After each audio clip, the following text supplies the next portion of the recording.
Hey guys, so last week we learnt all about how to perform a sound check. Now the band's ready to start their set. So let's head over to Brett and find out what needs to be done once the live set starts.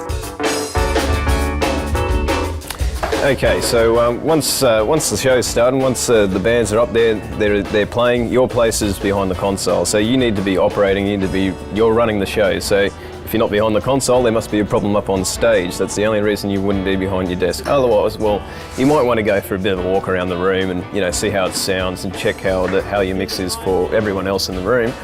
But most of your time, when the show's running, you're standing here behind your desk. A lot of the bands are going to be very dynamic in their sounds, so when you're running a loud gig, some of the softer vocals might need a bit of boosting, things like that. Sometimes the lead guitarist won't have a boost pedal for his lead break, so you want to boost his lead, boost that channel so you get a bit more of the lead guitar coming out. And yeah, that's about it. You just got to make sure that you're watching everything, nothing's peeking out on your desk. You're ready to jump on any problems that if they happen.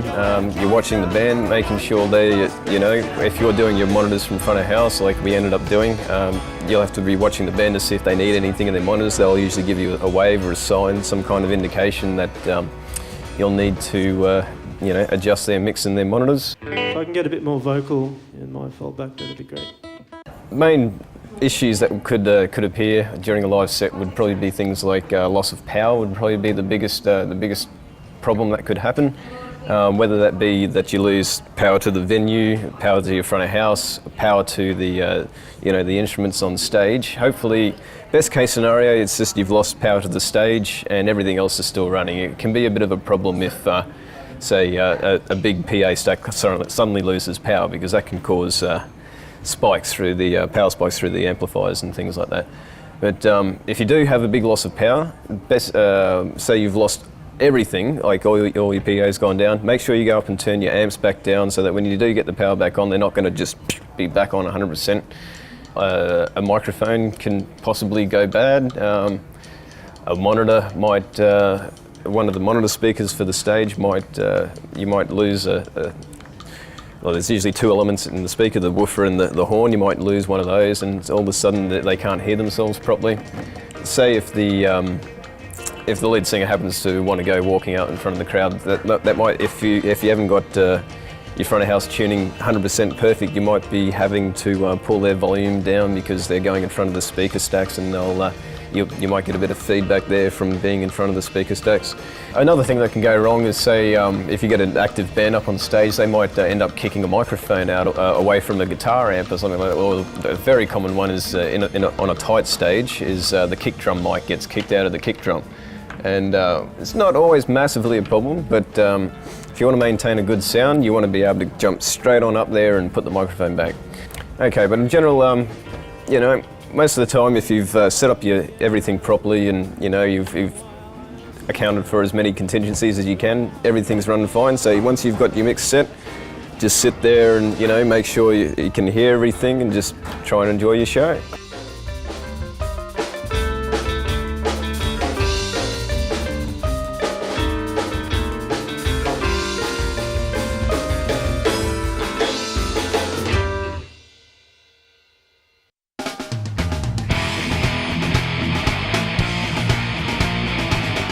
So Brett, now the band's just finished playing, they've just packed all their stuff off the stage. What do we do next? Okay, we went ahead and grabbed the mics off while the band was packing up, because that's the first thing we always do. We get the mics off the stage. Okay, now that the band's off, we can go ahead and consolidate all our mic stands in one place, so it's easy to fold them up and pack them down. After we've done the stands, we roll up all the leads, and that's just about it for the stage. Oh, we've got to pull down the speakers, of course, but yeah, that's after we've done the stage.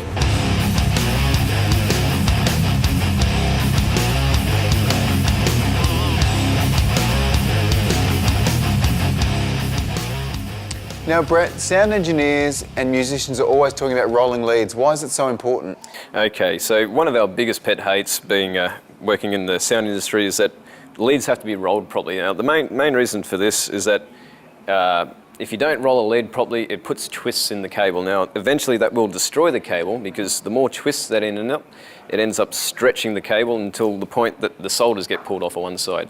Now, the easiest way for me to demonstrate if a lead is rolled properly is for me to just, it allows me to do this. I can just throw it out and it goes straight. And here we go. Now, Brett, I suppose it's only fair that you show me how to roll it up properly now. Yep, okay. So the easiest way for me to demonstrate this is that it's called over-under, this rolling technique. So basically, you make a first loop.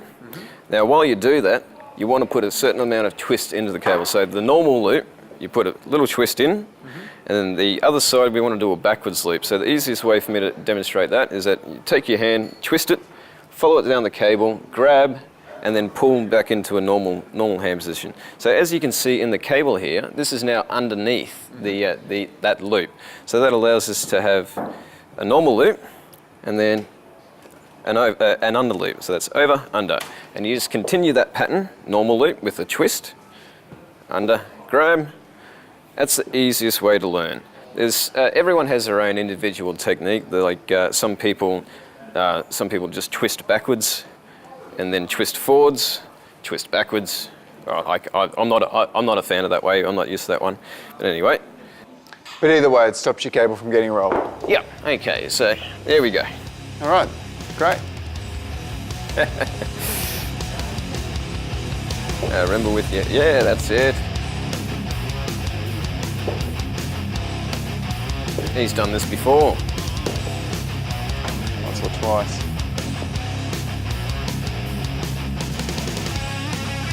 All right, excellent.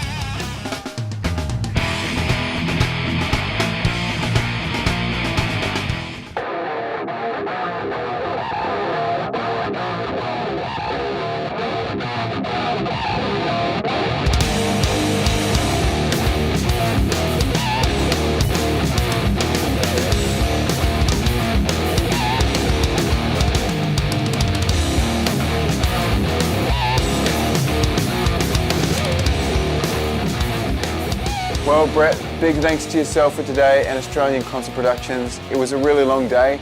We're all loaded up now, but have you got any last tips for those out there that are, musicians or people thinking about getting into live sound production or putting on their own shows? Yeah, well, it's a bit of a tough industry to get into. It's not always, you can't just jump into it.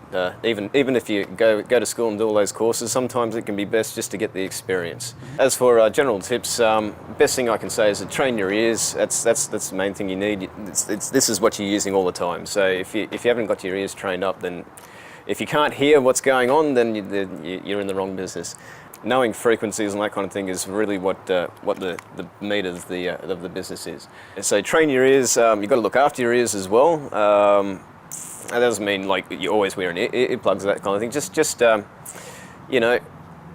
don't run your stuff too loud. You don't want to blow your own eardrums out as well as everyone else's. As we were talking earlier on, safety is always the thing, and that comes to the sound level as well. And also, you're gonna be prepared to put in the hard, long yards for this job. You're going to be working long hours.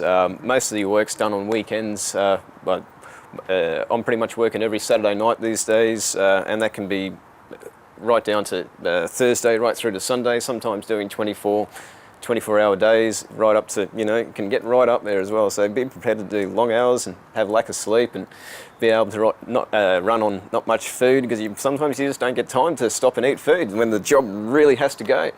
No, the show has to go on the road. You always got to make sure the gig gets done. All right. Well, looks like we're done here. Time to close up the doors and go back to the warehouse. Yep. Okay. Let's go home. Sounds good.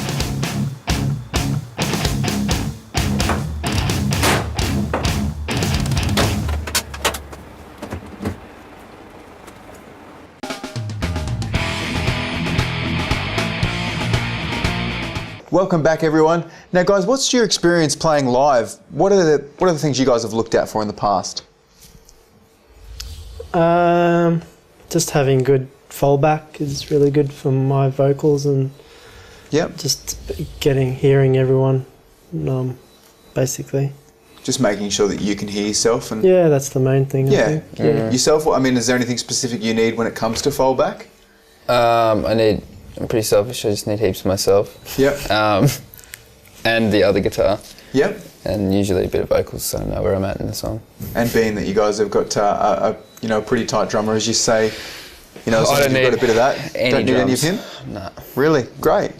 He hits it pretty loud. Yeah. Yep. I'm usually standing pretty close to him anyway. So. Pretty close. Yeah, cool. It's more fun kind of when the on-stage sounds good. Yeah, If it is, I think you have more fun. Even though it might sound good out there, if it sounds crappy on stage, you kind of think, maybe it's not good. Yeah. There's a big difference I've noticed from playing smaller venues to bigger venues when it comes to the fold back. Yeah, Where it just hits you in the face. Yeah. And it's awesome. definitely. Okay, guys, well, we'll see you after the break for a few tracks from the Clues live set.